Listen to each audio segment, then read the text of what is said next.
So privileged to have our two speakers here this evening, Dr. Reshma Shah and Brenda Davis. Just so you understand a little bit more about these wonderful women's credentials, Reshma Shah, MD, MPH, is a board certified pediatrician and adjunct instructor at Stanford University School of Medicine. She received her undergraduate and graduate degrees from Johns Hopkins University and her medical degree from Drexel University College of Medicine. Brenda Davis is a registered dietitian, a pioneer in plant-based nutrition, and an internationally acclaimed speaker. She has authored or co-authored 12 books with nearly 1 million copies in print in 15 languages. Her recent books have included Kick Diabetes Essentials and the Kick Diabetes Cookbook.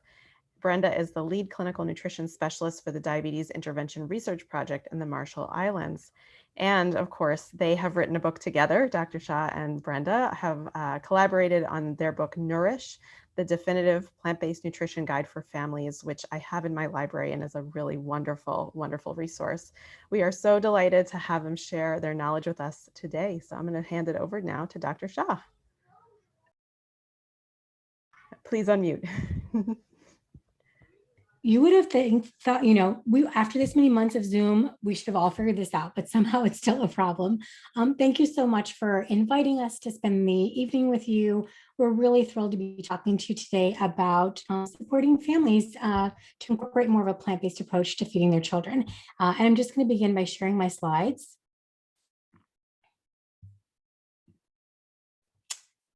So I want to just start by giving you a little bit of an outline of what Brenda and I plan on discussing today. I'm going to begin by summarizing some of the broad advantages of plant-based diets for our families. I'll review the safety and adequacy issues in terms of plant-based diets for children, and also identify the core concepts and feeding principles. And then I'll hand it over to Brenda, and she's going to be talking about the components of a healthy diet in childhood, as well as how we can avoid nutrition shortfalls during this critical developmental stage. So there are 3 broad advantages to plant-based diets, as I'm sure many of you know. It's a healthy, sustainable, and compassionate way to feed our families. As healthcare professionals, Brenda and I are going to be touching mostly on the health advantages of plant-based diets, but I'll also briefly touch on the other 2 areas as well. So we know that nutrition is intimately connected to our health. In fact, it's the leading contributor to chronic disease and premature death in the United States. It's estimated that 75% of all healthcare dollars in the US are spent on chronic lifestyle-related diseases. Additionally, it's estimated that 80% of heart attacks, 90% of type 2 diabetes cases, 70% of colorectal cancer, and a whole host of other conditions from stroke, osteoporosis, constipation, dementia, and so much more are directly related to what we eat. But I think as parents and even for healthcare professionals, there can be a lot of confusion. One minute the headlines are telling us that cholesterol is bad for us, and it seems the very next moment they're telling us to go ahead and eat butter because it's perfectly fine. But when we sort of strip away the headlines and we look at the broad consensus from the leading dietetic, medical, and public health organizations throughout the world, whether it's the World Health Organization, the Academy of Nutrition and Dietetics, the American Academy of Pediatrics, all of these leading organizations, there's actually quite a bit of consensus in terms of what constitutes a healthy diet. And what these leading organizations tell us is that we should really be looking to minimize our consumption of saturated fats. And in the US, the #1 source of saturated fats is actually dairy products, trans fats, refined carbohydrates, cholesterol, and red and processed meats. And when it comes to the types of foods that we should be looking to increase in our diets, it's not a surprise to know that the leading health experts tell us that we should be eating more fruits and vegetables, whole grains, legumes, nuts, and seeds. And so just for those of you who may be unfamiliar with this term, I wanted to define briefly what we mean by a whole food plant-based diet.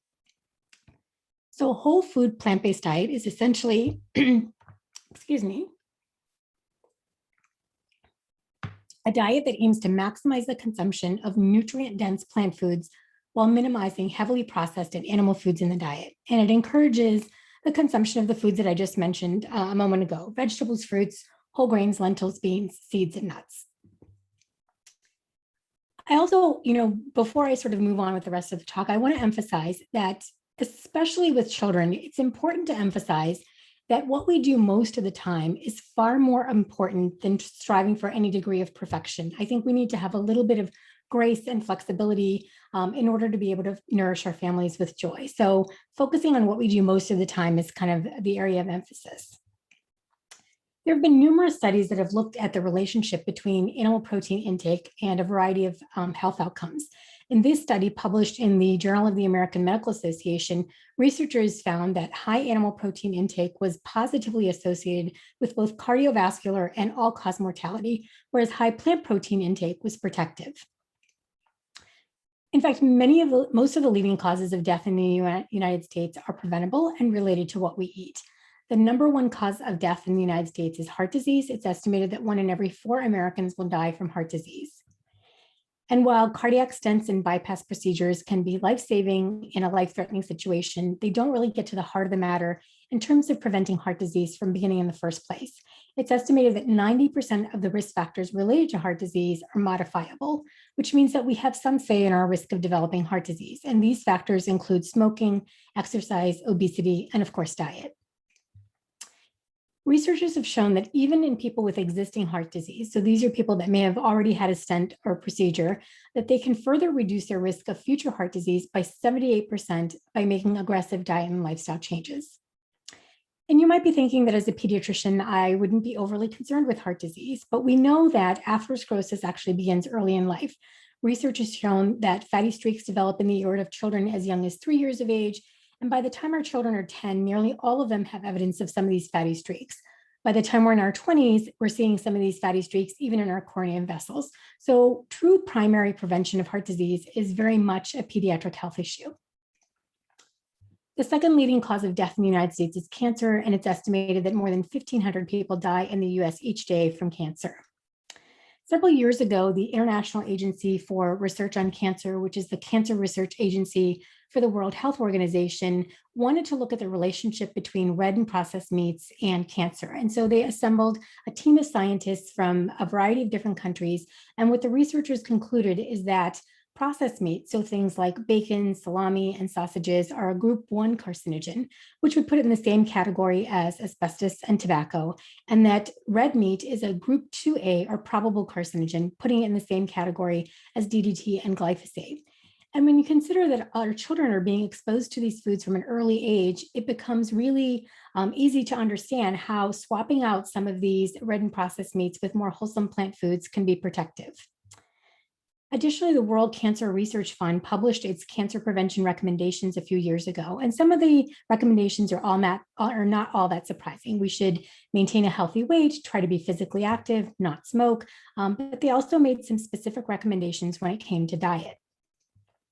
And what these researchers concluded is that a healthy diet and lifestyle behaviors could prevent up to 40% of cancer cases, and that basing our diets around plant foods like vegetables, fruits, whole grains, and beans, which contain fiber and protective phytonutrients, could reduce our risk of cancer as well. Another leading cause of death in the United States is type 2 diabetes. This graph just shows the trend in increasing incidence of type 2 diabetes in the United States. And you can see there's a marked increase beginning in the sort of mid to late 1990s. In 1960, roughly 1% of the US population had type 2 diabetes. Currently, it's at 9.3 or almost 10%. And experts estimate that if the current trends continue, that by the year 2050, 1 in 3 Americans will have type 2 diabetes. And there's so many, not just in terms of mortality, but also morbidity associated with type 2 diabetes. As I mentioned, it's the 7th leading cause of death. It's the leading cause of blindness in working age adults in the United States. It's the most common cause of kidney failure. And we spend roughly 1 in 5 healthcare dollars on caring for patients with type 2 diabetes. And just as with heart disease, you might think that as a pediatrician, this is not something that I would have to worry about, but we're seeing increasing rates of type 2 diabetes in children, and sometimes it's being diagnosed as young as 8 years of age. And the true devastation of a diagnosis of type 2 diabetes in a child is that they end up living longer with the complications that I mentioned. And it's no surprise, again, once to note that plant-based diets have been protective. In this large prospective study, they found that those following an entirely plant-based or vegan diet had a 62% reduction in their risk of developing type 2 diabetes. Our increasing rates of type 2 diabetes have paralleled our increasing rates of obesity, both in adults and in childhood. Some statistics on childhood obesity: by age 6, children are more likely than not to remain obese if they are obese. 70 to 80% of adolescents that are obese will also remain obese into adulthood. And the statistic that I found perhaps the most alarming is that being overweight in childhood predicted adult disease regardless of adult body weight. As a pediatrician, though, I think it's really important that we take care in the way in which we speak to our families and patients about this topic. When I speak to the residents and medical students, I sort of devise some do's and don'ts when we support our families that may be dealing with childhood obesity. I think it's really important to emphasize family meals, to be a positive role model when it comes to eating, to offer our children a variety of healthy choices, and to support a positive body image, and to encourage our children to be physically active. In terms of the don'ts, really, children should not be dieting. We don't want to promote or allow for any weight teasing or really any weight talk around the dinner table. And we really should be helping our children limit the amount of time they're spending on their screens. There are a variety of other pediatric health conditions that may be improved upon by adopting a plant-based diet. And these include, of course, maintaining a healthy weight, colic, asthma, eczema, constipation. But the real key to a plant-based diet in terms of health in childhood is that we're helping our children develop healthy habits for a healthy lifetime. I love this summary statement on the health advantages by David Katz, who was generous enough to write the foreword for our book. And Dr. Katz says that the evidence is strong, consistent, and compelling that a diet of predominantly or even exclusively whole plant foods can promote health, selectively treat and reverse disease, and confer comparable benefit to the planet. What we should be eating then for disease reversal and health promotion for the sake of people and planet alike is clear enough. The truth is that we should all be eating plant predominant diets. The what of future eating is not in question. The questions are all about how we get there from here. And this brings me to the second advantage of plant-based diets. As a pediatrician, as a parent, we all want to leave a healthy planet for future generations, but animal agriculture takes an enormous toll on our planet. Some experts estimate that animal agriculture is responsible for 51% of all greenhouse gases, which is more than all of transportation combined. It's the leading cause of rainforest destruction, species extinction, ocean dead zones, and water pollution. It's responsible for over 90% of the destruction of the Amazon, and it occupies 45% of the Earth's ice-free landmass. In terms of water usage, the meat and dairy industry use up to a third of the Earth's freshwater supply. Looking at this from a slightly different perspective, it takes 2 football fields worth of land to feed one person the standard American diet. And these same 2 football fields could feed 14 people eating a plant-based diet. Additionally, it's estimated that 50% of the world's grains go towards feeding livestock. And this is happening at the same time that close to 1 billion people are going hungry each and every day.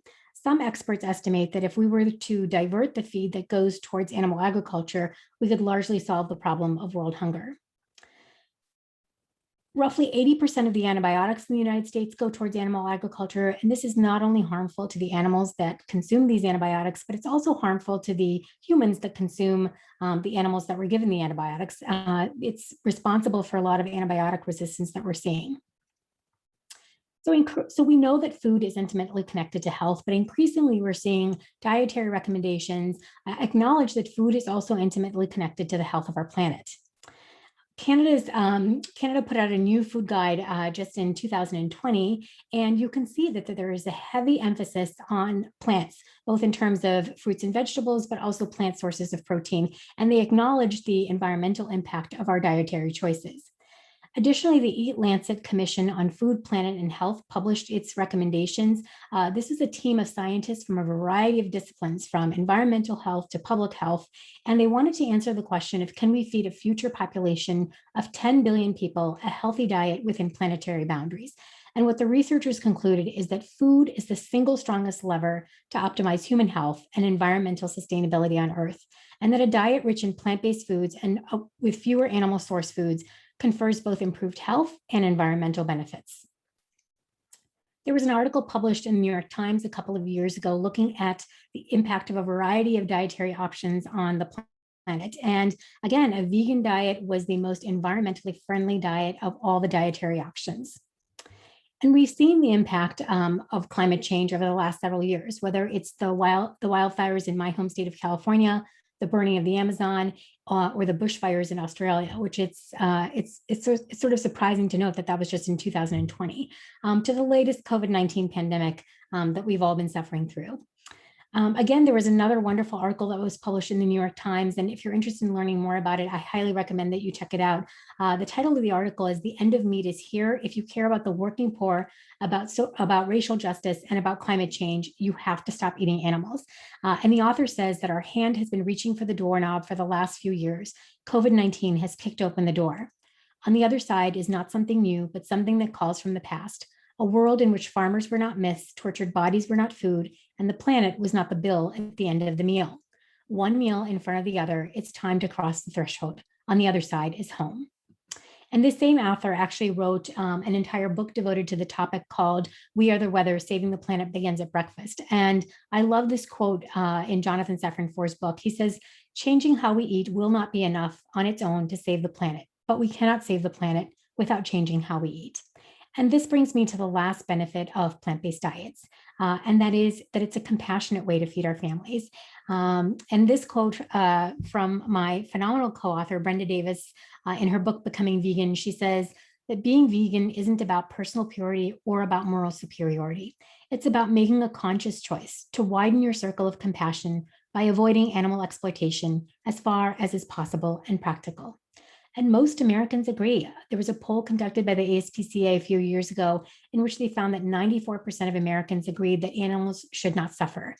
This is incongruent with the fact that 10 billion farm animals are raised and slaughtered for food in the United States every year, and the overwhelming majority of these animals come from factory farms. So I've outlined that a plant-based approach to feeding our families is healthy, it's sustainable, it's compassionate, but many of you may be wondering, is this way of feeding our families safe? And will my family, and more specifically, my children, be able to meet their nutritional needs on a plant-based diet?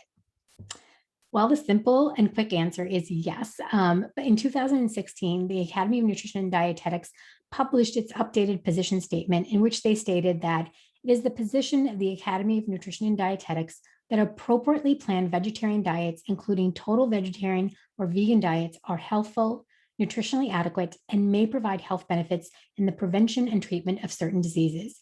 Well-planned vegetarian diets are appropriate for individuals during all stages of the life cycle, including pregnancy, lactation, infancy, childhood, adolescence, and for athletes. I think the place where most parents and healthcare professionals get stuck are on the words appropriately planned and well planned, because what does that even mean? And are busy parents capable of providing their children with such appropriately planned diets?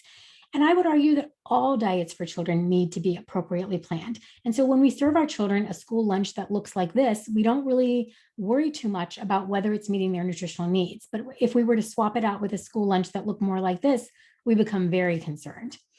And in fact, studies have shown that plant-based diets are appropriate for growing children. These studies date as far back as the 1980s. One of the most well-known studies is the Farm Study, which was published in 1989. And more recently, the Vecchi study, which studied the growth of children between ages 1 and 3, which was published in 2019.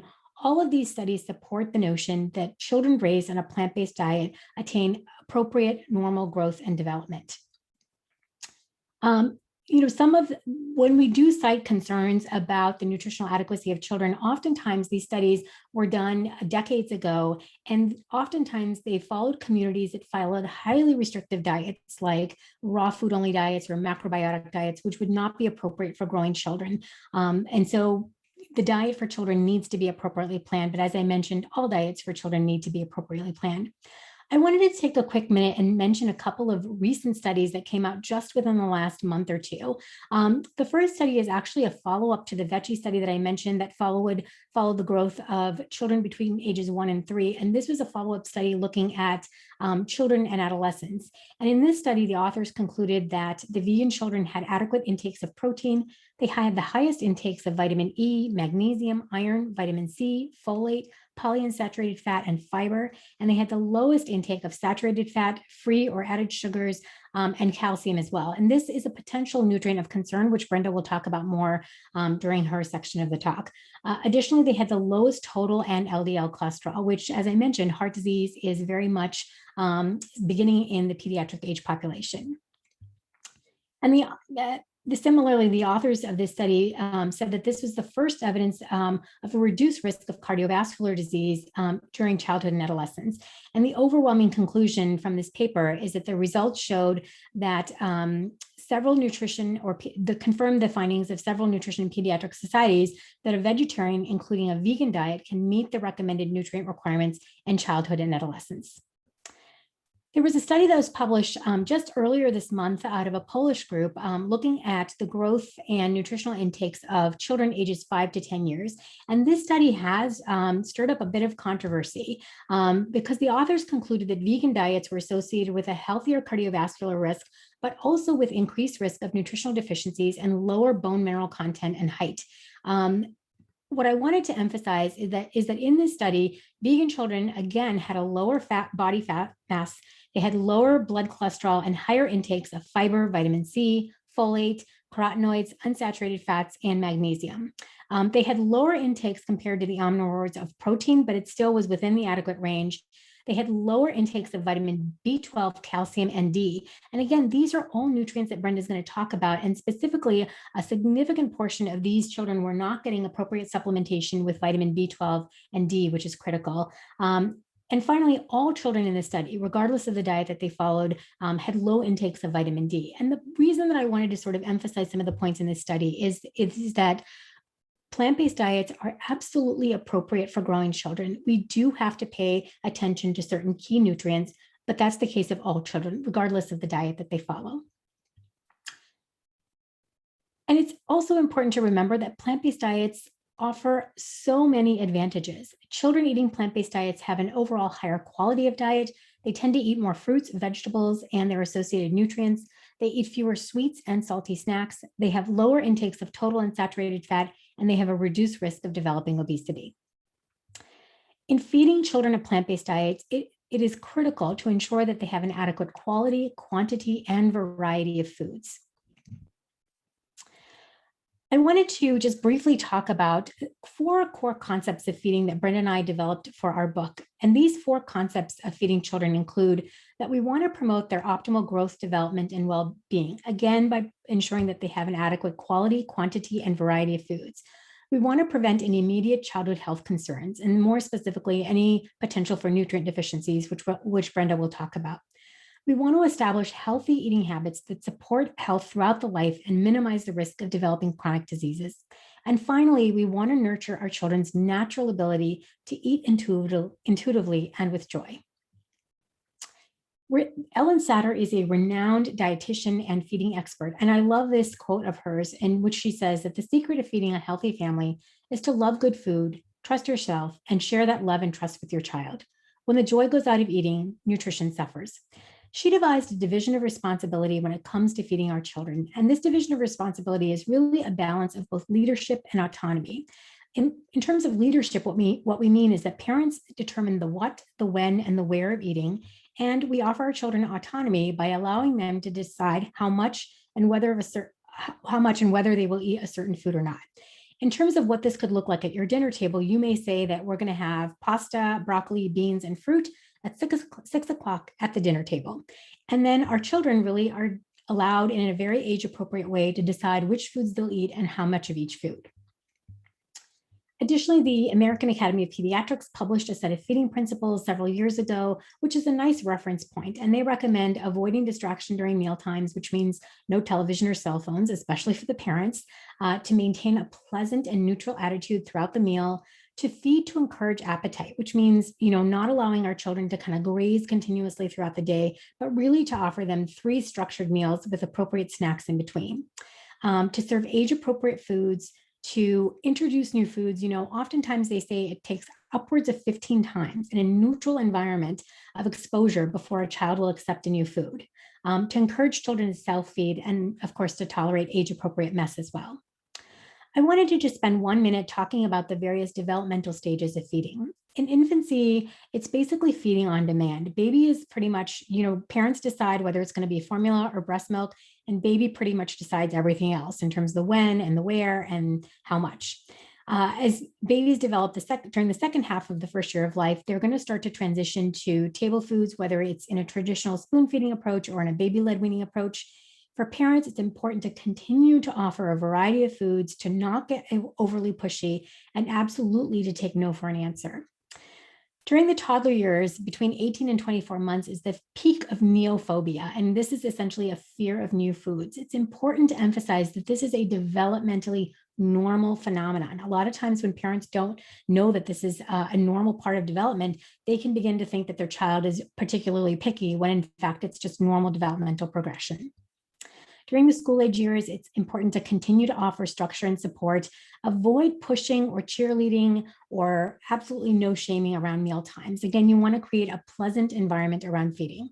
And then as our children enter adolescence, family meals become more important than ever, and you want to teach your children to develop food management skills. So whether that means shopping for groceries or preparing a meal on their own. And this sort of brings me to the idea of plant-based parenting today. I think families are becoming much more aware of certain precautions that may need to be taken. Healthcare providers are also becoming much more comfortable advising and supporting families. And there's been an increased availability of nutrient-rich and fortified foods, especially and as well as supplements geared specifically towards families following plant-based diets, that it certainly has made eating and following a plant-based diet easier than ever. I want to leave you with a few guiding principles, which is just to have patience, to have a sense of adventure and curiosity, and to not forget to have fun along the way. And at this point, I'm going to hand it over to Brenda, and she's going to talk about the components of a healthy diet in childhood, as well as how we can avoid some of the specific nutritional shortfalls that I mentioned. Thanks very much, Reshma. Okay, I will share my screen.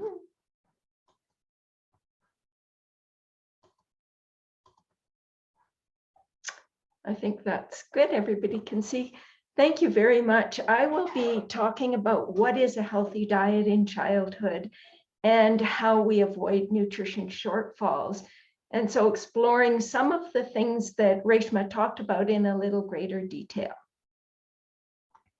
So let's begin with what is a healthy diet in childhood. And I'm just going to move this thing over there. So a healthy diet in childhood is a diet that supports adequate growth and development. This is really priority number one. It also must minimize the risk of excesses that lead to overweight and chronic diseases, and it must nurture a healthy relationship with food. So let's look at each of these in a little more depth. So first, a healthy diet is a diet that supports adequate growth and development.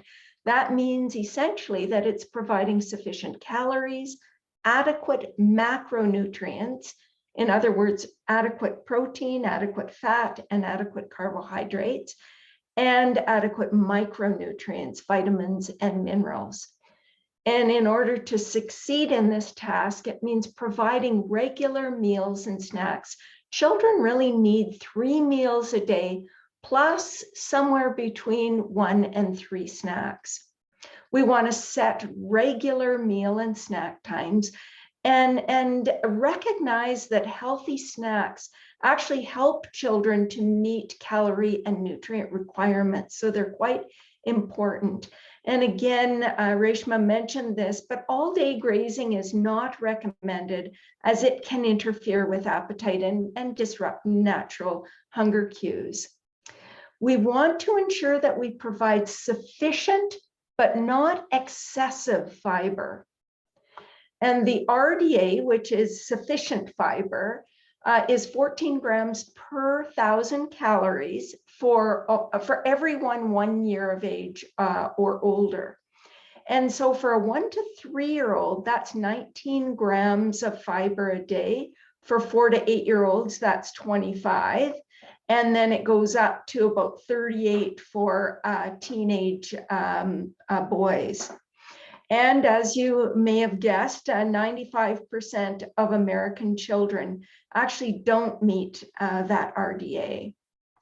Now, there are some cautions around fiber because, while it is uncommon to consume too much fiber from whole plant foods, it is possible, especially for small children who have little tiny stomachs. They can get full before they've actually consumed sufficient calories. So in those cases, we want to ensure that some lower fiber foods are part of the mix for these children. So things like peanut butter and tofu, and even in some cases, refined grains like regular pasta, for example, can be really helpful.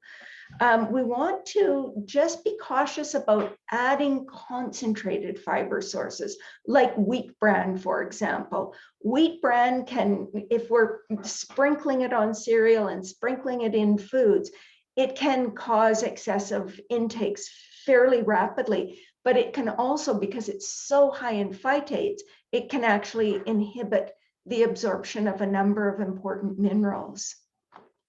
We want to make sure that at each meal we're providing calorie-dense foods.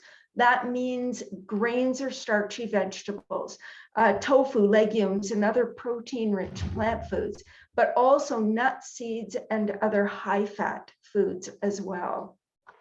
And while we're talking about fat, we need to recognize that very low-fat diets are really inappropriate for children. What we call the acceptable macronutrient distribution range, or the sort of recommended fat intakes for children, are about 30 to 40% of calories for toddlers 1 to 3 years of age, and about 25 to 35% of calories for children 4 years of age and older. We don't want to restrict high-fat whole foods like avocados, tofu, nuts, and seeds and their butters.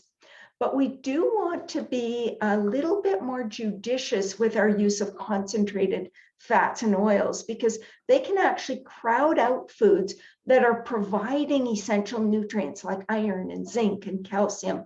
And so we just want to be really clear that, you know, a tablespoon of oil is 120 calories, but almost no nutrients. So we want to limit those sources of fat. And one thing that can be very helpful when we are planning a diet for children is to have a good food guide. And this food guide pictured here is the food guide from our book, Nourish. And you can see that there are 5 food groups on a plate. And what we want to encourage is that parents provide a variety of foods from within each food group, but also that each meal provides at least 3 or 4 of the 5 food groups, and snacks at least 2 of the 5 food groups. And we also need to recognize that even if we do everything right and provide a variety of foods from within each of these food groups, there are nutrients that we may still fall short on. And they include omega-3 fatty acids, vitamin B12, iodine, and vitamin D. And so we need to ensure a source of each of these, what we call add-ons. We also want to recognize that in many cases, supplements are important and required, particularly vitamin D, and we'll talk about these in a little more detail later. Vitamin B12. Iodine may or may not be needed depending on the makeup of the diet.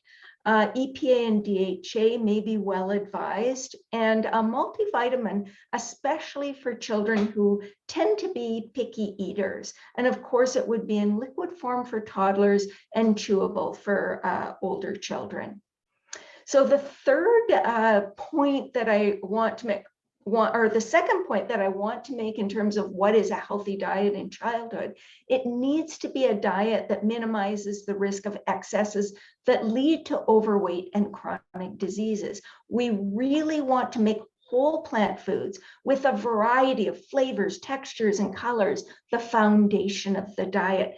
And the reason being that these foods are vital sources of nutrients, they're also vital sources of protective components like fiber and prebiotics and phytochemicals and antioxidants and sterols and stanols and so forth.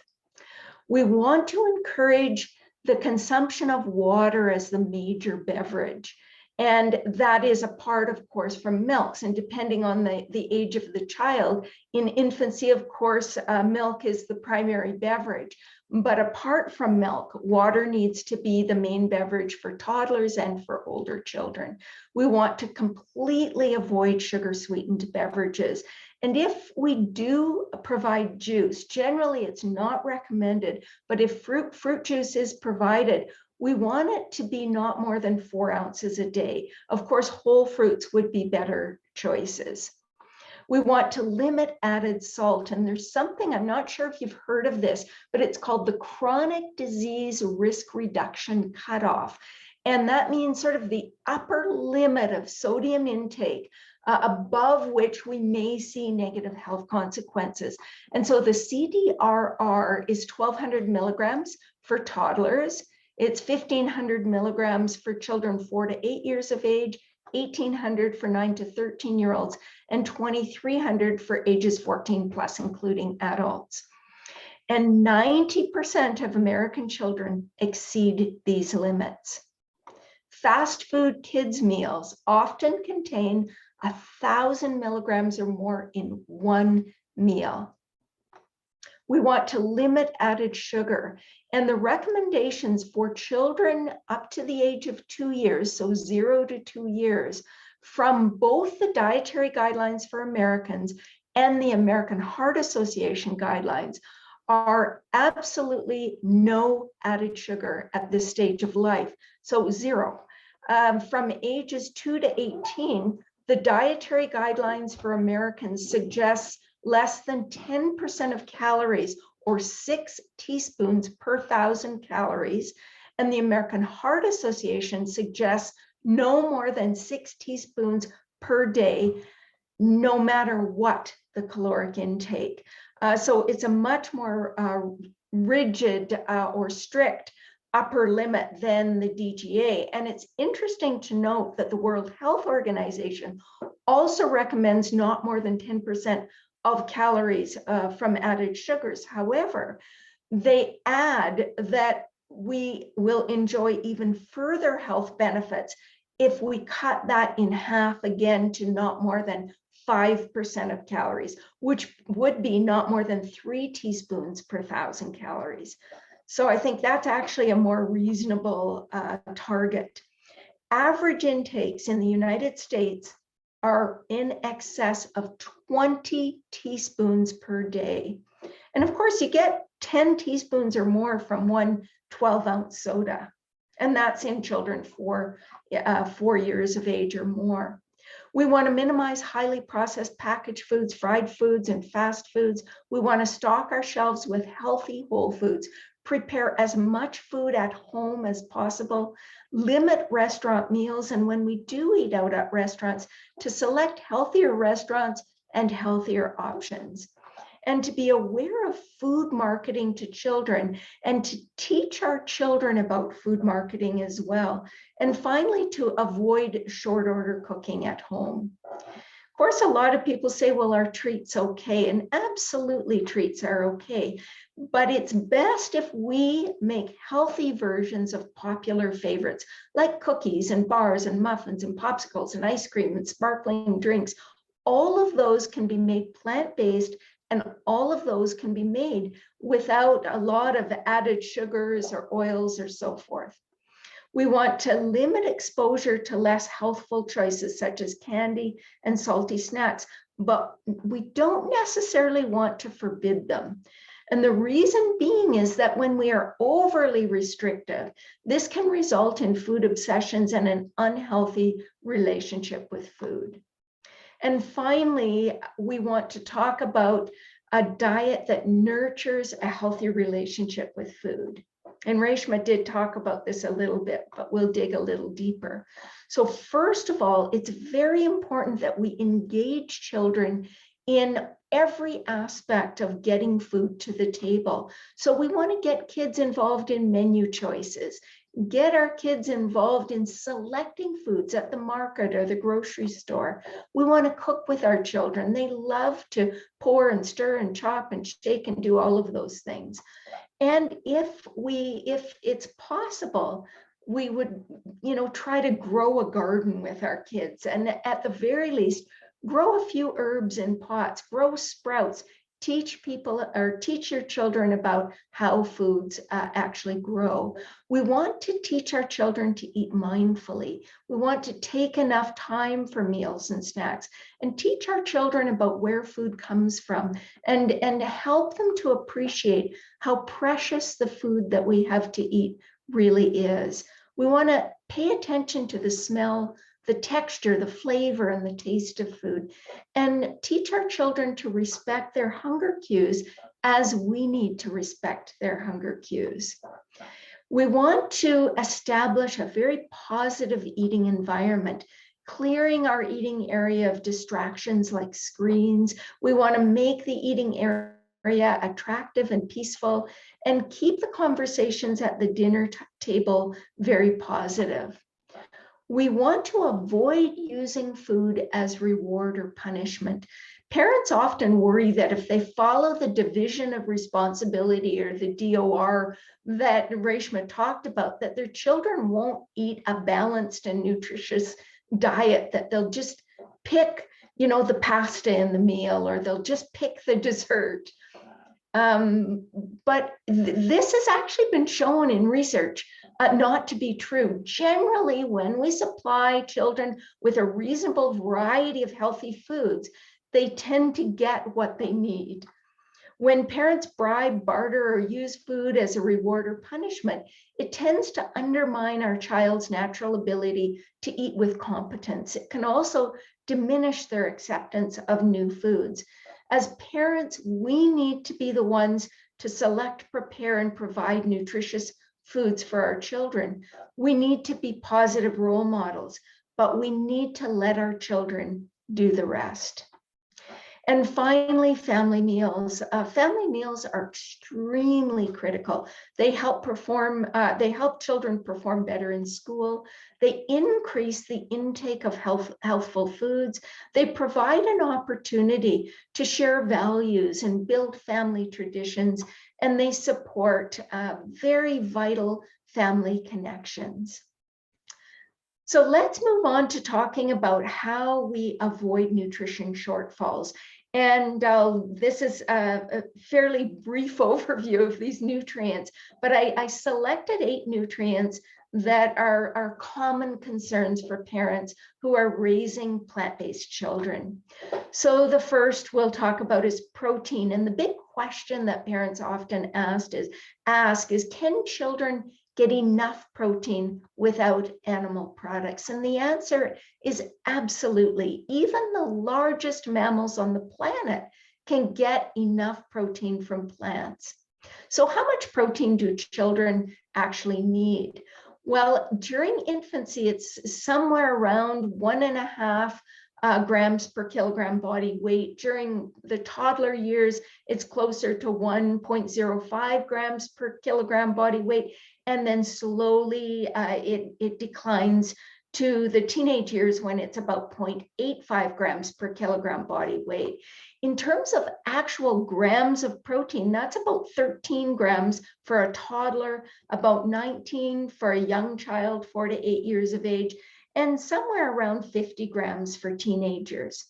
Now, some experts suggest that for children eating very high fiber, whole food, plant-based diets, that we tack on an extra 15 to 30% to those numbers to allow for the reduced digestibility of protein from high fiber plant foods. And what that means is we'd be looking at about 17 grams for toddlers, about 23 grams for 4 to 8-year-olds, and about closer to somewhere between 50 and 60 for teenagers. Now, it's important to recognize that a smaller increase of only about 10% or no increase at all is likely required for children who are regularly including foods like soy milk, tofu, veggie meats, nut butters, and other fairly low fiber foods, because the digestion and absorption of protein from those foods is very similar to that of animal products. Lacto-ovo-vegetarians who regularly include eggs and dairy products would only need a 10% increase, if that, or nothing at all. So how much protein do toddlers actually consume? Well, you will recall that Reshma mentioned the Vecchi study from Germany, and they actually looked at 430 children. They were toddlers, 1 to 3 years of age, and the average protein intakes were 2.7 grams per kilogram per day for omnivores, 2.3 for lacto-ovo-vegetarians, and 2.4 for vegans. And if you recall, the RDA is just over a gram per kilogram per day for toddlers, which means everybody was getting over double the RDA. So protein, not an issue there. And if we look at the other Vecchi study, the Vecchi youth study, this one looked at over 400 6 to 18-year-old children, and the average protein intakes were 1.36 grams per kilogram per day for omnivores, 1.14 for lacto-ovo, and 1.16 grams per kilogram per day for vegans. And if you recall, the RD at this age is somewhere between 0.85 and 0.95 grams per kilogram per day. So everyone was well above that number. And you can understand why it's not that huge of an issue to get enough protein from plant foods. When you look at the amount of protein in plants, you get about 10 to 15 grams of protein from 2 ounces of veggie meat, or from a 1/4 cup of tofu, or from a 1/2 cup of cooked soybeans. That's about the same as what you would get from 2 ounces of meat, poultry, or fish. You get about 6 to 9 grams of protein from a 1/2 cup of lentils or other legumes, from a cup of soy milk, or a couple of tablespoons of hemp seeds. That's about the same amount as a cup of cow's milk, or an ounce of cheese, or 1 large egg. And of course, you get protein from all sorts of other plant foods, whether it be whole grains, nuts and seeds, or even vegetables. Plant eaters generally get plenty of protein unless they get insufficient calories, or they eat nutritionally inadequate diets that are low in protein, such as high-fat, high-sugar junk food diets, or diets that are very fruit predominant. So one of the questions that parents often ask is, well, do I need to complement plant proteins to ensure sufficient essential amino acids? And the answer is no, it's not generally necessary to complement protein, as was once believed 20 or 30 years ago. We simply need to provide a variety of plant foods over the course of the day and include lysine-rich choices in the mix, because lysine is the amino acid that tends to run short in diets that are just barely adequate in protein. And so legumes are the predominant source of lysine. So we want to make sure those are included in the mix. So ensuring sufficient protein intakes means including at least 1 protein-rich source at each main meal. Could be tofu, tempeh, edamame, or other soy foods, beans, lentils, or split peas, veggie meats, or seitan, seeds, nuts, all are included in that category. We want to include protein-rich choices with some of the snacks, and we want to select milks that are higher protein milks, so soy or pea, or for lacto-ovo-vegetarians, it would be cow's milk. Omega-3 fatty acids is the next nutrient that we want to talk about. And the question that generally comes up is, don't kids need fish for omega-3s? And the answer is not necessarily. Omega-3s also come from plants. They come from land plants like flax, chia, and hemp seeds, walnuts, and even some from soy and green vegetables. They also come from sea plants like microalgae, which is the main source. It's the kind of the manufacturing plant of EPA and DHA. There's a little bit in macroalgae as well, but it's generally only EPA, and macroalgae meaning seaweed. So from birth to 12 months, infants get enough EPA and DHA and omega-3s generally from breast milk. The amounts in breast milk are higher if the mother gets direct sources of EPA and DHA. And of course, the baby will get enough if they're formula fed with a formula that includes DHA. Now, if we look at how much we need beyond 12 months, you can see that adequate intakes, we don't actually have an RDA, but we have an AI for alpha-linolenic acid, and the AI is around a gram per day for children. It ranges from 0.7 grams for toddlers up to about 1.6 for teenage boys. Now, if we are not providing any EPA and DHA to our children at all in the form of supplements or for toddlers still breastfeeding, then I would say double the intake of ALA. So we would be looking then at closer to 2 grams of alpha-linolenic acid or plant omega-3s per day. So if we do provide EPA and DHA in a reasonable amount, then the AI, or the adequate intake of about 1 gram per day, is sufficient of alpha-linolenic acid. How much EPA and DHA? It's about 100 to 160 milligrams per day for children. And you can see for a girl from 9 to 13 years of age, adequate intake is 1 gram of ALA, 2 grams if they're not getting EPA and DHA, and they need about 100 milligrams of EPA and DHA at that stage. So how much ALA do we get from plant foods? Well, we get about 2.6 grams from an ounce of walnuts, about 2.5 from 1 tablespoon of chia seeds, about 1.6 from a tablespoon of ground flaxseed, about 1 from a tablespoon of hemp seed. And we get a little bit, but a very little bit from leafy greens. It's less than 0.1 of a gram per cup of leafy greens. So how do we boost omega-3s in our children's diets? Incorporate ALA-rich seeds like flax and chia and hemp seeds in all sorts of foods. Add it to breakfast cereals, use it in making muffins and cookies and so forth. Add walnuts to the diet, and we of course can use their butters and creams and so forth. We can also add an EPA DHA supplement, either daily or larger amounts 2 or 3 times a week. Vitamin B12, how much is needed? Well, for a toddler, it's about 1 microgram a day. For older children, it goes up to about 2.4 micrograms a day. There is some controversy about whether or not these sort of our RDAs for B12 are actually sufficient. And there are many experts that would recommend doubling these numbers. And I would say doubling is a very reasonable approach. So are plant-based eaters at higher risk for B12 deficiency? Yes, plant foods are not reliable B12 sources unless they're fortified. Even foods commonly thought to be reliable sources like organic vegetables and seaweed and fermented foods, mushrooms, cannot be relied on as sole sources of vitamin B12. Vitamin B12 stores may last 2 to 3 years or more in adults. However, breastfed babies born to B12 deficient mothers can develop B12 deficiency within months or even weeks of birth. And that, the one thing that we need to be very sure of is that our babies are getting a source of B12.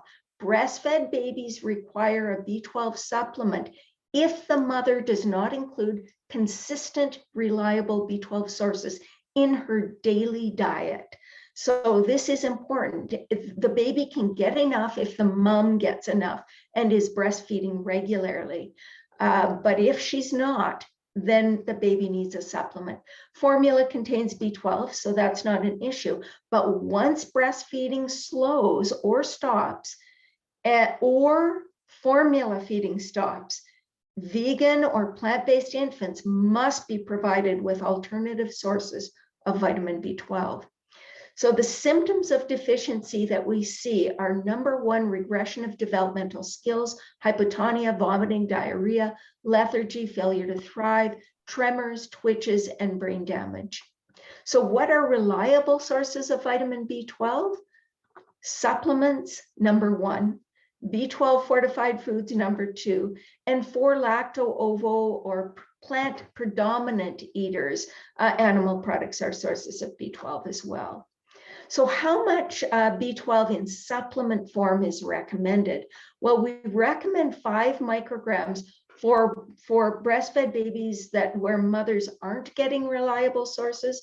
And then beyond that, for toddlers, about 10 micrograms a day, 4 to 8-year-olds, 25, 9 to 13-year-olds, 50. And for adolescents, we would say somewhere between 50 and 100 micrograms a day would be reasonable.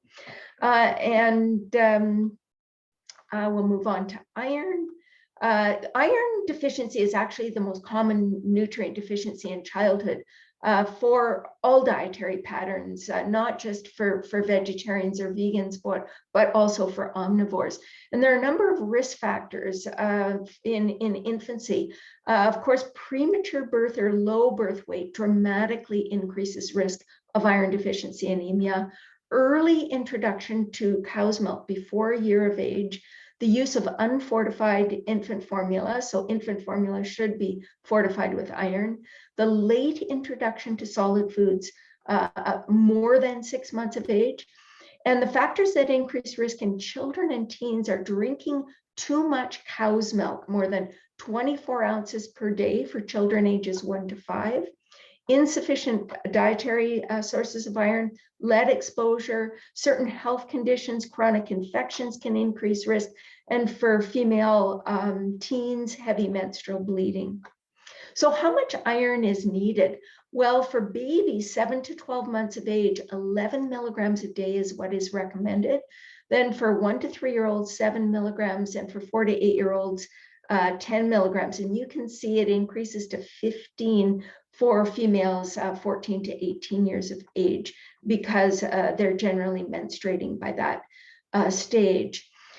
And it's very interesting if you look at, going back to this, looking at 11 milligrams for 7 to 12-month-old babies, that's more than an adult man needs. An adult man, the RDA is 8 milligrams. So imagine aiming for that in infancy is not that easy to achieve. The addition of iron-rich and iron-enriched foods really should begin by 6 months of age to ensure ample iron. Providing 11 milligrams of dietary iron for a 7 to 12-month-old is really challenging without iron-enriched foods.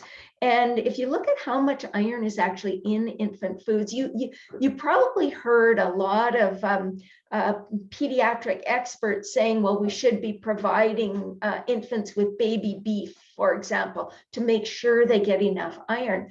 But if you actually look at how much iron is in foods, and I got these numbers from the USDA nutrient database, but it's to get 11 milligrams, you can get that from 6 tablespoons of iron fortified infant cereal, 13 tablespoons of tofu, 27 tablespoons of lentils, 52 tablespoons of strained baby chicken, or 79 tablespoons of strained baby beef. So I think that should be case closed. You are way better off giving your infant iron fortified infant cereal than baby beef for iron. To maximize iron status, we want to ensure adequate dietary sources. So iron fortified infant cereal, legume, nut and seed butters in the early stages, or creams. If cow's milk is consumed, it should not be more than 2 or 3 cups a day at most. We want to moderate intake of iron absorption inhibitors like phytates from wheat bran, and we want to boost intake of iron absorption enhancers. So vitamin C rich foods like citrus fruits, strawberries, red peppers, and so forth. And when we're thinking about iron supplements, for full-term infants, the American Academy of Pediatrics actually recommends that term infants receive 1 milligram per kilogram of iron from 4 to 6 months of age, or until recommended intakes are met with solid foods. Preterm infants, they recommend 1 to 3 milligrams per kilogram for the first year of life, beginning right away. The Canadian Pediatric Society and many other health authorities actually don't agree with the American Academy of Pediatrics on the need for a milligram per kilogram from 4 to 6 months of age.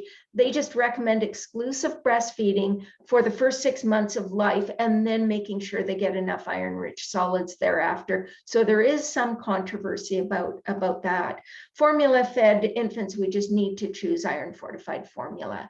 And what about supplements for children? Well, it's important that iron levels be tested at about a year of age, and this is standard practice.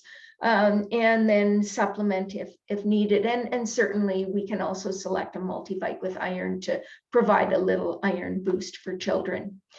So for zinc, zinc in, oh boy, I'm going a little overtime, so I'll speed up a little bit. Zinc in plant foods, zinc absorption can be significantly lower from plant foods, especially foods that are high in phytate. So it can be as much as 50% lower. There are no separate recommendations for vegetarians, however. And the RDA for zinc is about 3 milligrams for 1 to 3 year olds. The upper limit is only 7 milligrams at this stage. So we do have to be a little bit cautious with using zinc supplements. And generally, if you do provide a supplement, it would just be in with a multivite, and it would be a fairly small dose of not more than 5 milligrams per day generally. Factors increasing inadequate intakes will exclusive breastfeeding again, high phytate intakes, picky eating, highly refined diets, because refined foods, generally the zinc is stripped away, overly restrictive diets, eating disorders, and GI disorders can all increase the risk of zinc deficiency. We want to limit the use of very high phytate foods like wheat bran, and use food preparation techniques that reduce phytates in whole foods like legumes and grains. So soaking, sprouting, leavening of breads, and so forth. We want to ensure sufficient calories, including regular nutritious snacks for small children, including a multivite with zinc, and including zinc-rich foods at each meal can also be very helpful.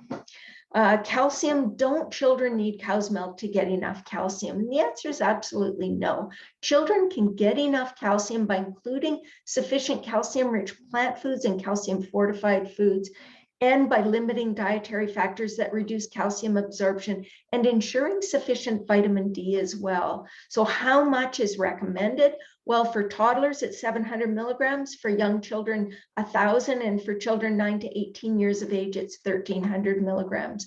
Calcium intakes in plant-based children are generally on the low side. Lacto-ovo vegetarian children get as much or more as non-vegetarians, but vegans or plant-exclusive children often fall below the RDA. So how can we get enough? By including calcium-rich plant foods like low oxalate greens and almond butter and tahini and legumes and tofu that's made with calcium. And of course, selecting calcium fortified non-dairy milks and other foods with added calcium. It's so much easier to provide a small child with 1,000 milligrams of calcium when calcium fortified foods are included. Calcium fortified milks provide about 300 to 450 milligrams of calcium per cup. So 2 servings along with other calcium rich choices generally has you covered. You want to be aware of factors that impact calcium absorption. So oxalates and phytates, excessive sodium, high acid load, alcohol for teens all have a negative impact. Caffeine has a negative impact. Positive impact, of course, vitamin D. Other factors that affect absorption are the amount consumed. So you will get way better absorption of calcium by consuming 100 milligrams of calcium at 5 different times during the day, as opposed to consuming 500 milligrams in one sitting. Also, age and life stage. Calcium absorption is as high as 60% in infants and young children, but it decreases to 15 to 20% during adulthood, except for during pregnancy when it's higher. And we absorb actually about 32% of the calcium from dairy products, about the same from tofu made with calcium, just a little bit less from legumes and soy milk and sweet potatoes. We absorb significantly more from low oxalate greens like broccoli and kale and Chinese greens, turnip and mustard greens. However, we absorb probably about 5% from spinach, beet greens, and Swiss chard. So these can't be relied on as sources of calcium. Vitamin D is an issue for all children, but plant-based children have somewhat fewer food sources. It's generally insufficient from sunshine, so supplements are needed for infants and for most children. From birth to 12 months, 400 IUs a day are recommended, and for children 1 year of age or more, about 600 IUs a day are recommended. And finally, iodine insufficiency is, the number one cause of cognitive impairment and preventable brain damage in the world. Mild deficiency in pregnant women and infants can actually lower IQ by 10 to 15 points, adversely affecting learning ability. And the risk is higher in vegans because the richest sources tend to be dairy products, fish, seafood, and eggs. Now, other sources, seaweed and iodized salt, are reasonable sources, but not always included in the diet.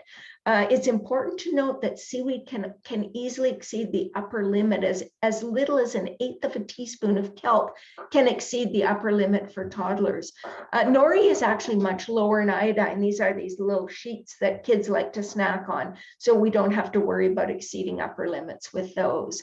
If we look at the RDA for iodine, it's about 90 micrograms for 1 to 3 year olds. You can see it's even higher for infants.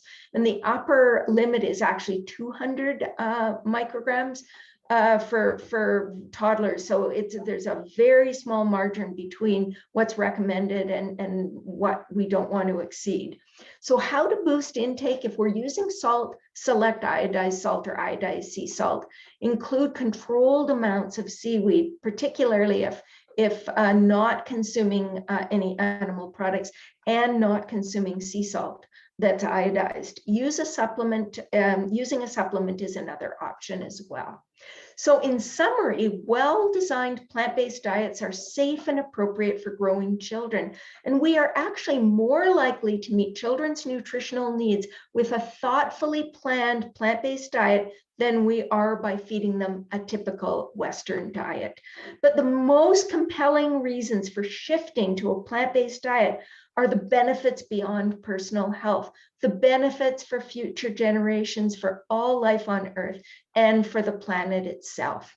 And this is just a picture of our book, which actually recently won the gold medal in the Nautilus Book Awards and was a winner of the Canada Book Awards as well. So I will stop my share and take any questions. Amazing. Thank you so much, both of you, for this rich conversation. So much detail in here. And of course, you answered some of my questions that I had already going in, but we do have a number of questions from our audience. So let's start actually with some questions about, well, how do we make this happen? We have a question from one of actually a member of Plant Powered Metro New York's community, Danielle, who says she has a 6-year-old and she's teaching her about why we eat a whole food plant-based diet. And so the question that is, what advice do you have when a child says, I miss eating X or Y food, I miss eating eggs for breakfast, or I want some ice cream? What are some compassionate responses that aren't going to vilify those who do eat those foods, but will explain about the impact on our bodies in a positive way? Oh, well, that's such a wonderful question. And honestly, it's one of the reasons we wrote this book, that exact question. And, my answer is really, it's going to depend. It's going to depend on a lot of factors. If your family has been sort of slowly making this change and this transition, it might be really helpful to support your child in the best way possible. And the key thing to note is your child's response, because remember, you want to preserve that positive connection around feeding. And the more that you can sort of decrease the tension, the better you're going to be in the long run. So for instance, if you're just sort of beginning to make the transition and your child is going to a birthday party, hopefully our children will be going to a birthday party soon, and there's going to be a cupcake at the birthday party, and your child really just wants the cupcake. What I would say is that if your child is preferring just to be a part of the group, you may consider making an exception when they're out of the home. On the other hand, you may have some children that are fully understand and they're fully on board, and offering them a vegan alternative or a plant-based alternative to that very same thing might be the more appropriate response. So it's going to really depend on your family, how long you've been sort of eating this way, and what your child is really wanting. Because I think focus on what you're serving at home most of the time. And if they really are wanting a certain special something, if it's within your means to accommodate that request, what'll happen in the long run is when they make the change on their own and it's coming from a place in their own heart, they're going to stick with it from the long run. But if it's something that you impose on them, then I think it's going to be a challenge. And Brenda, I was wondering if maybe you could share the story of the salmon sandwiches, because I think that's a wonderful way to sort of highlight this response. Yeah, so 30 years ago when well, it was more than 32 years ago when our family made the transition to a plant-based diet. My children were 4 and 1 at the time. And I can remember talking to my daughter about why we weren't going to eat meat anymore. And she asked me, she said, well, Mommy, I just really want to still eat salmon sandwiches. Would that be okay? And I said, absolutely. If you really want to eat salmon sandwiches, I'll let you eat salmon sandwich. So she was in grade 1 when I gave her a pita salmon sandwich, and she brought it home and it was completely uneaten. And I said, how come you didn't eat your lunch today? And she said, well, Mommy, I could just feel the hook in my mouth. I don't want to eat salmon anymore. And it was the same with my son. So what I remember, it was a hard, there weren't any vegetarians in the town we were in. We were the only vegetarians. And I can remember saying to my children that what we eat in our home, we eat this way, and these are the reasons why, because of the animals, because of the environment. But when you're out and you're at friends, you're at a party or whatever you're doing, you have to make a choice for yourself, what feels okay for you. And I can remember my son, the first time he went to a barbecue and there was meat and he decided to eat it. And he was with his friends and he came home, he was 4 years old. It was just down the street from us. And he asked me what kind of animal he had eaten. And I told him it was a pig. And he literally collapsed. He cried for hours. I mean, and he said, I will never do that again. I'll never eat a pig again. I ate a pig. I can't believe I ate a pig. And he was just so distraught. He just never did it again. And sometimes when we allow our children to make those decisions for themselves, they own it. He is still a very hardcore animal rights vegan. And I think we do. I completely agree with Reshma on this, that we really do need to, do what works for our families, but trust that our children will make smart decisions. Excellent. Thank you. And there's other questions about sort of the transition process. So aside from, of course, attending to the micronutrient needs using multivitamins and supplements, are there some key things that you recommend to help kids shift their taste buds so that they can go from being extremely picky to, and I guess desensitized by virtue of the junk food that they're eating, to really eating those wholesome foods? What are your top recommendations to do that? Maybe I'll share a couple and then Brenda can share a couple. Sorry, the sunlight is really coming into the room right now. I actually think one of the easiest things is to focus on adding in before you start taking away. And so if you're having dinner, the first thing you might do is just add a big salad, add some fresh fruit to breakfast. And when you're adding things in, I think they're going to be more adventurous and willing to try. So that's one approach.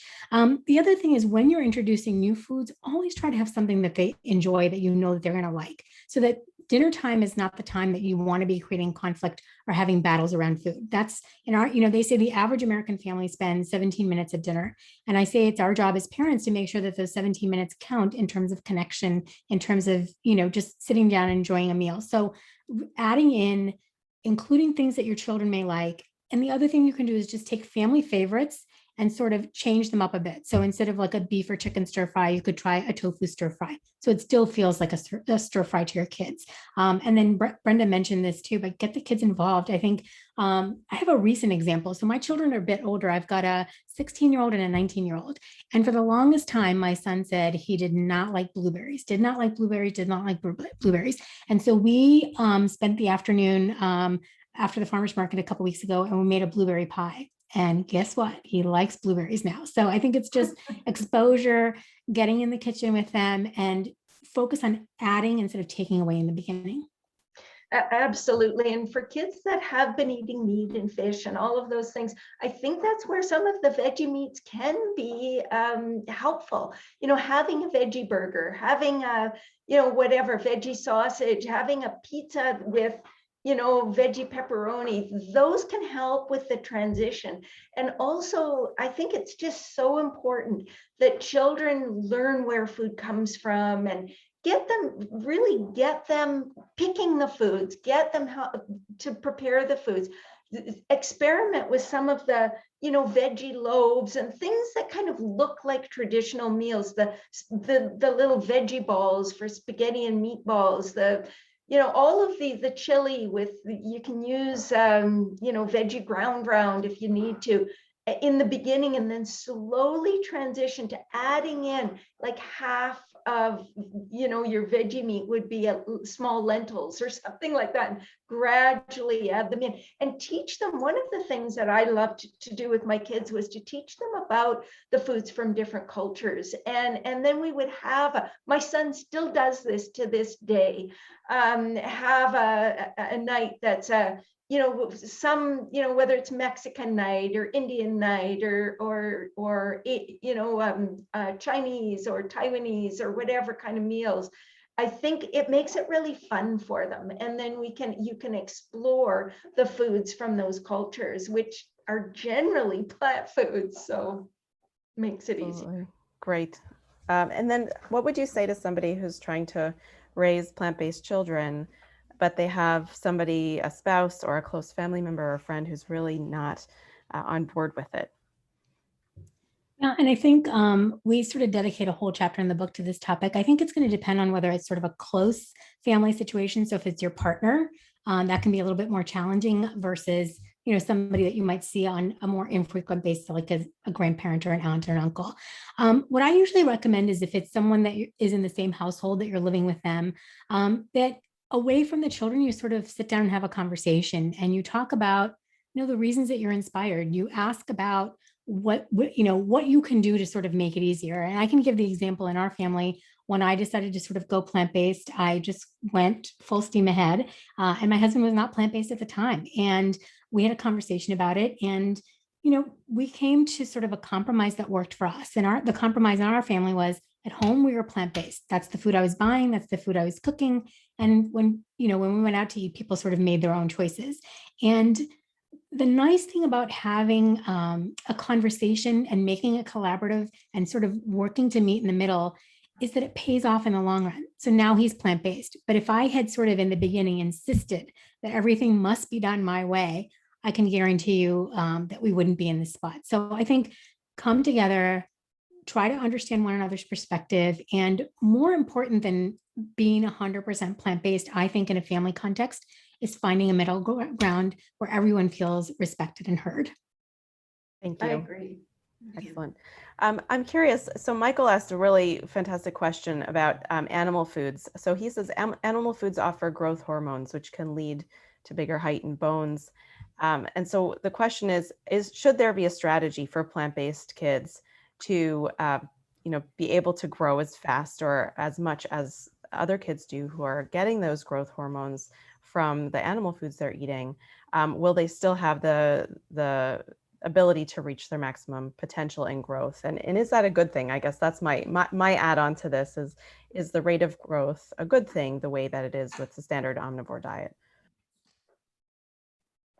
I think we somehow, oh, there you are. I'm just trying to adjust the sunlight so it's not so glaring. Well, I would say that there have been a couple studies that have more recently have come out looking at the growth of vegan children, and there have been some longstanding studies. And I think, you're going to find differing results in different studies. In one study, they actually found that the plant-based children were taller than the non-plant-based children. I would say that growth that we obtain from added growth hormone or even natural growth hormones that are coming from dairy cows is not necessarily a good thing. And being taller isn't always advantageous. Now, you certainly want adequate and normal growth. You want the child to reach their genetic potential in terms of growth. But I don't think we necessarily want our children being taller just for the sake of being taller, if that means that they're getting exposure to unnecessary growth hormones. I think it's really, really important to ensure that our children are getting adequate calcium, vitamin D, protein, all the things that are going to support normal growth.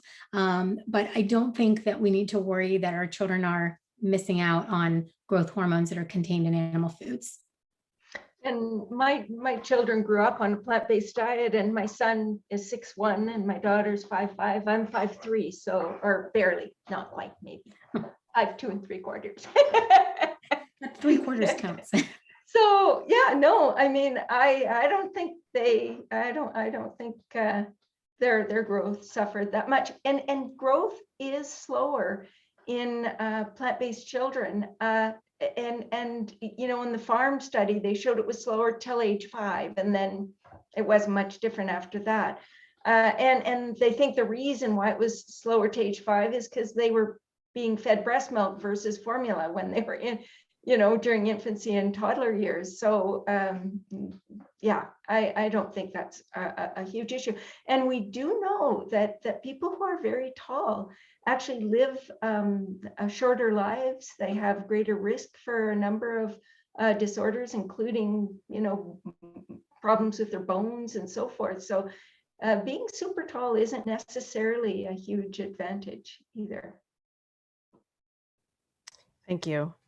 Another question from the crowd here, definitely wondering about, for those who are resource strapped, maybe people who may not have solid finances and they're thinking about how to feed their children adequate diets, what should they do if they can't afford supplements? Yeah, so one of the places you can start is you can look for fortified foods. So if you're going to purchase like a soy milk, make sure that it's fortified with calcium and B12 and vitamin D. So that's one way of getting some of those supplements. Some supplements are more expensive than others. So B12 is fairly inexpensive, and it's, very little concern for side effects. So some supplements are very easy. Some supplements are covered by insurance. So remember, we said that iron deficiency anemia is the most common nutrient deficiency worldwide. And iron supplements and vitamin D supplements are given to all breastfed babies. So some of those supplements will be covered by insurance. Now, things like the omega-3 supplements, the EPA and DHA, those can get a little bit pricier. But again, a lot of these plant-based milks and infant formulas especially are fortified with these things. So you can look for fortified foods. The good news is, like, the B12 is fairly inexpensive, and the vitamin D and other things that are critical oftentimes is covered by insurance. I'll ask 2 more questions, and we'll go over just a little bit, just so everybody knows. We'll go past the half hour. One question is about, how do we navigate this conversation with our pediatricians? I'm a mom of 3 myself. I talk about plant-based eating with her all the time. She's always worried. What are you doing? Are you making sure they're eating enough?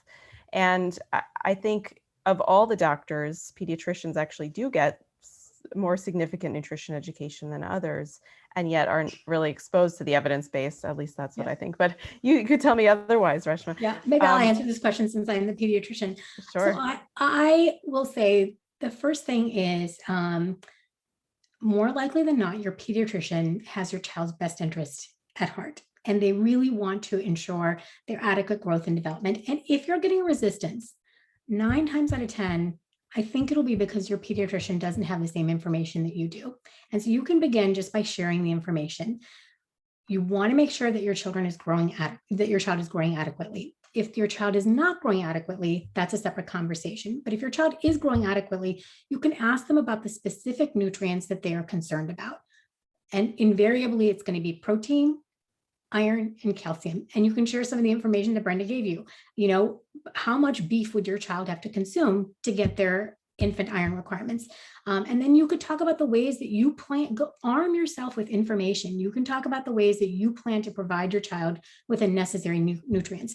There's a wonderful article that was published in the New England Journal of Medicine just, I think, a year or two ago called Milk and Health. And if you're meeting resistance from your pediatrician, I recommend you download a copy of that article and share it with your pediatrician, because it basically outlines all the reason why milk is not necessarily in the diet. And it's in the New England Journal of Medicine, so it carries some credibility. And then the final thing I'll say is, if your child is experiencing some delay in growth, if you are concerned about specific nutrients, and this can be a compromise with your pediatrician, it can be a compromise with other family members that might be concerned, meet with a dietitian that is really expert in plant-based nutrition to make sure that you're covering your nutritional basis. So if you're butting heads with your pediatrician, the first thing I would say is make sure you have a good relationship with your pediatrician, because oftentimes it's just a bit of conversation, a bit of education, and showing your pediatrician that you're willing to do the things that are necessary to ensure your child's adequate growth. If your pediatrician will not budge and there's continued conflict, it might be, you might want to consider looking for another pediatrician, because I found that if you go in armed with information, ready to learn and ready to do the things to make sure that you're meeting your child's nutritional needs, I would find it really difficult for a pediatrician to argue against that. Excellent. Thank you so much. Great. And we'll look up that article, Milk and Health. I think that I can send you the link and you're welcome to share it with the rest of your Great. Yeah. Thank you. Let's do one more question. So I guess I'd love to bring up the topic of puberty and especially girls. We're seeing earlier and earlier ages of menstruation for young girls. And I'm wondering if you could comment on how diet is related to this, so we can give parents of preteens and younger some tools in their toolkit. I think it's a complicated issue. I think there are a variety of factors that are contributing to earlier onset of puberty. Increased body weight can definitely is related to earlier puberty. So we know that plant-based diets are protective against obesity. So that's one thing. There's also a lot of environmental components, whether it's the PCBs and plastics and other hormone disruptors that are thought to contribute to the earlier onset of puberty. And there's also the potential of some of the hormones that we see in animal foods could also contribute to that. I don't think there's a clear-cut answer. It's multifactorial, but I think, focusing on plant-based foods, trying to minimize some of these environmental exposures and toxins, and maintaining a healthy body weight are all good resources. Great. Brenda, do you have anything to add? Yeah. No, I think that covers it really well. Fantastic. And some of our remaining questions are really about some of the specifics of the micronutrients. I'm going to refer folks to your book, because I think that you do an amazing job of treating so many of these details and others on a macro level and a micro level. I just want one quick thing is, Brenda and I took great care to provide this information, not to frighten, not to alarm, or not to make people think that this is too complicated to do. The reality is we don't pay this much attention to the diets of our children baseline. And I've been a practicing pediatrician for many years, and I've treated kids with all kinds of nutrient deficiencies, none of whom were plant-based. So it may seem overwhelming when we provide all this information, but the reason we do it is because we want you to be successful. We want you to have the information. It requires some care, some attention, but nothing more than any child deserves. So I know that sometimes the information can feel overwhelming, like how am I going to memorize these numbers? You don't have to memorize the numbers. I think it's broken down in the book very nicely, and variety, quality, quantity, and a few supplements that you may need, but it doesn't have to be overwhelming. Excellent. Thank you both so much. This was wonderful. I'm going to hand it off now to Jessie from PlantPure Communities to share a little bit about some resources for everybody. Thank you so much, Liana. And thank you, Brenda and Dr. Shah. This has been just a wonderful conversation. I've learned so much, as I'm sure all of you have who are watching.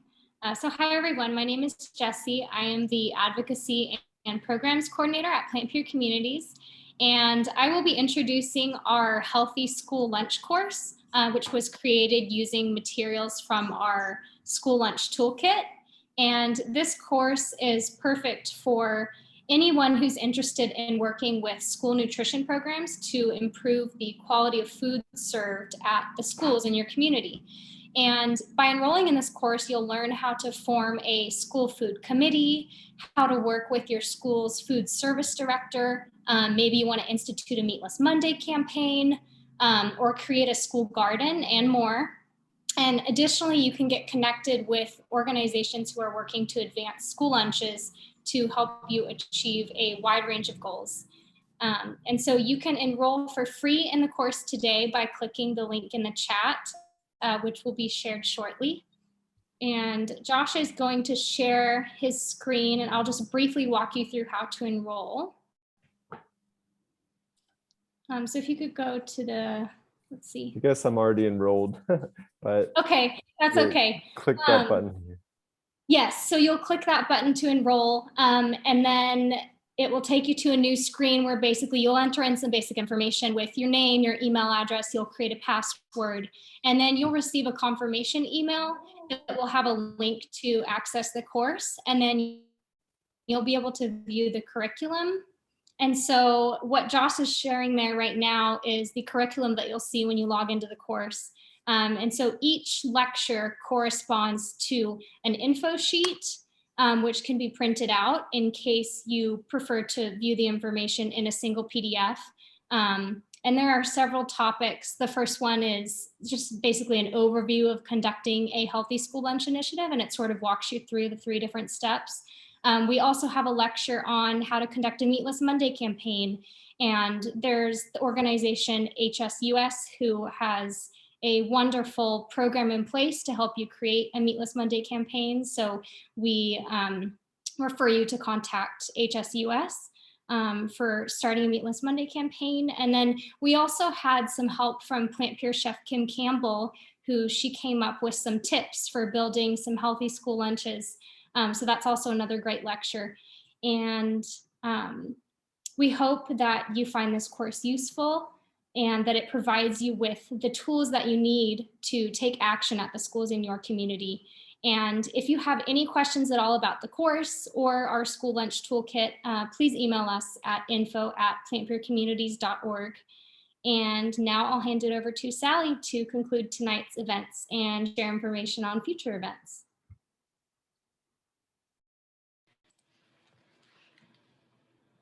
I just want to conclude by thanking our 2 presenters for a really awesome presentation. Leanna, do you want to say anything? We have a final resources, and this will be sent to you and put in these links. Absolutely, yes. So for anybody who's new to Plant Powered Metro New York, we're one of the pods, the hundreds of pods that are part of the PlantPure Communities network. And we focus, of course, on New York City and the surrounding counties, so New Jersey included, and Connecticut. If you'd like to get involved, all of these links are for you. I'm going to pop some of them into the chat box for those who are in Zoom, and we'll try to post them on Facebook as well, and you'll get them in follow-up. But we've got a family fitness workshop coming up on Sunday, which includes a food demo. We have a recipe app, which includes only whole food, plant-based recipes, including those in Spanish. We have a new Slack channel for anybody who wants sort of more of a private conversation among parents, grandparents, and caregivers, and some downloads as well, PDFs for you to take home and use in your kitchen with easy recipes in the kitchen. So please follow us if you're interested, and feel free to follow up with me as well. I'm more than happy to talk all the time about nutrition and my kids. Back to you, Sally. Thank you. The next, let's see. 1 second, Sally. I'm let's see, just making sure it seems to be okay. Oh. A little bit of a technical difficulty here. Let's see. Okay, I've got it.